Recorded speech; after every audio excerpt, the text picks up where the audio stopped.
Ito wala talagang lumalakas sa solo player. Walang nakaka-high point sa solo player lang. Nag-i-improve meron, pero lumalakas sa solo player wala. Shoutout sa mga solo player dyan. Alam ko kung gaano kahirap. Sorry idol, pero yan pa rin siguro yung dahilan kung bakit low points pa rin tayo ngayon kahit pa in season na. Sa kakasolo natin, hindi na tayo umangat. Ramdam ko yan tol kasi low points lang din ako. Pero wag kang magsawa, makakahanap ka rin ng kaparty mo. Advantage talaga kasi sa laro yung may kaparty ka. Mas lamang ang panalo dun kaysa sa larong bahala lang na mag-isa ka. Kaya simula ngayon tol, I challenge you na wag ka na mag-solo. Pero kung kaya mo namang i-handle yung inis mo sa pagsa-solo player, ituloy mo lang yan hanggang sa mapuno ka.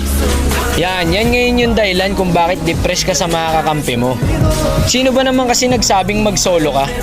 Alam mo namang sa solo RG, napakaraming extraterrestre